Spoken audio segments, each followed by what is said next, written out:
நிறைவாழ்வு AG சபை வழங்கும் morning மன்னாவிற்கு உங்களை அன்போடு வரவேற்கிறோம். கர்த்தருடைய பரிசுத்த நாமம் மகிமைப்படுவதாக. இந்த நாளிலே உங்களை சந்திப்பதிலே மிகுந்த சந்தோஷம். எனக்கு அன்பான தேவனுடைய பிள்ளைகளே, நம்ம நிறைய நேரம் புலம்பிக்கிட்டே இருக்கிறோம்ல, சில காரியத்தை குறித்து நம்ம புலம்பிக்கிட்டே இருக்கிறோம். நம்முடைய சக்சஸுக்கு, நம்முடைய வெற்றிக்கு நிறைய நேரம் பிரச்சனை அந்த புலம்பல் தான். உங்களால ஏத்துக்க முடியுதா? நான் சொல்றத உங்களால நம்ப முடியுதா? ஏனென்றால் புலம்பினவர்கள் யாரும் தேவனிடத்திலிருந்து அற்புதங்களை பெற்றுக்கொள்ளவில்லை. மாறாக புலம்பலுக்கு பதிலாக அவர்களுக்கு பிரச்சனைகள் தான் வந்தது. ஆனால் இன்றைக்கு ஒன்றை நாம் செய்ய தீர்மானம் எடுக்க போகிறோம். என்ன தெரியுமா? வாசிக்கிறேன் பாருங்கள். 2 நாளாகமத்தின் புத்தகம் 20ஆம் அதிகாரம் 22வது வசனத்தினுடைய முதல் பகுதி இப்படியாக சொல்கிறது: அவர்கள் பாடி துதி செய்ய தொடங்கின போது. எவ்வளவு அழகான வார்த்தை பார்த்தீங்களா? தொடங்கின போது. நீங்க கர்த்தரை பாடி துதி செய்ய தொடங்கின உடனே அவர் தம்முடைய அற்புதத்தை தொடங்கிடுவார். எவ்வளவு ஆச்சரியமான விஷயம் பார்த்தீங்களா? நீங்க புலம்ப ஆரம்பிச்சிட்டீங்கன்னா அவரு அற்புதத்தை செய்யாம ஓரமா உட்கார்ந்துருவார். இன்னைக்கு நன்றாக ஒன்றை புரிந்து கொள்ளுங்கள்.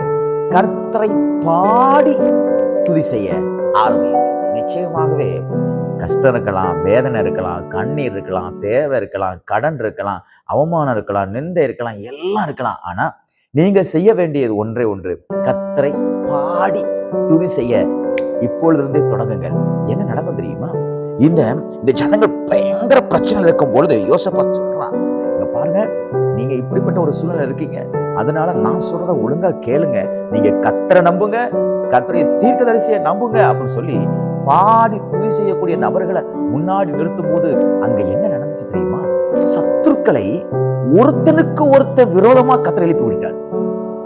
நம்ம போய் அடிச்சாதான் பிரச்சனை, நம்ம போய் அடிச்சாதான் கேஸு, நம்ம போய் அடிச்சாதான் நம்ம குடும்ப பிரச்சனையாகும், தெரு பிரச்சனையாகும், ஊர் பிரச்சனையாகும். ஆனா கர்த்தர் அவன் கூட்டத்திலேயே இருக்கிற ஒரு ஆளை எழுப்பி நம்ம சத்துருக்களை காலி பண்றதுக்கு அவனுக்குள்ளேயே ஒரு குழப்பத்தை உண்டாக்கி சத்துருக்கள் தங்களுடைய கூட இருக்கிறவங்களே அடித்து ஒருத்தனை மாத்தி அடிச்சு செத்து போயிட்டான். பாத்தீங்களா? இந்த ஜனங்கள், இந்த யூதா ஜனங்கள் எதுக்காக இவங்க ரொம்ப பயந்து கொண்டிருந்தாங்களோ, எருசலேமில் இருக்கக்கூடிய ஜனங்கள் எதுக்காக பயந்து கொண்டிருந்தாங்களோ, ஆண்டவர் இந்த பயத்தை இவங்க பாடி துதி செய்ய தொடங்கின உடனே அவர் தம்முடைய வேலையை ஆரம்பிச்சிட்டார்.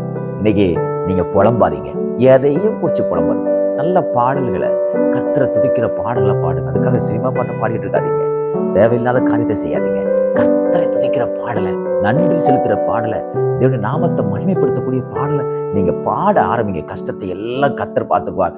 உங்களுக்காக கர்த்தர் இந்த நாளில் யுத்தங்களை செய்வார். இன்றைக்கு அநேக சத்துருக்கள் தாங்களுக்குள்ளே வெட்டி வீழ்வதை உங்கள் காதுகள் கேட்கும். உங்கள் சத்துருக்கள் அழிந்து போவதை உங்கள் கண்கள் காணும். காரணம், நீங்கள் தேவனை துதிக்க ஆரம்பித்து விட்டீர்கள். இன்றைக்கு சத்துருக்கள் உங்களுக்கு முன்பாக அல்ல, உங்களுக்கு பின்பாக அவர்கள் மரித்து போனவர்களாக நிற்பார்கள். ஆகையால் பயப்படாதீங்க. கர்த்தரை நல்லா இன்னைக்கு என்ஜாய் பண்ணி நல்லா பாடி கர்த்தரை துதிங்க. கர்த்தர் உங்களுக்காக இன்றைக்கு யுத்தங்களை செய்து எல்லா சத்துருக்களையும் மடங்கடிப்பாராக, எல்லா பிரச்சனைகளை கர்த்தர் மாற்றுவாராக, எல்லா தேவைகளை கர்த்தர் சந்திப்பாராக, எல்லா இக்கட்டிலிருந்தும் எல்லா ஆபத்துகளிலிருந்தும் கர்த்தர் இன்னைக்கு ஒரு விடுதலையை தேவன் தருவாராக. இந்த நாள் ஒரு வெற்றி நாளாய், துதியின் நாளாக தேவன் மாற்றி கொடுப்பாராக. God bless you.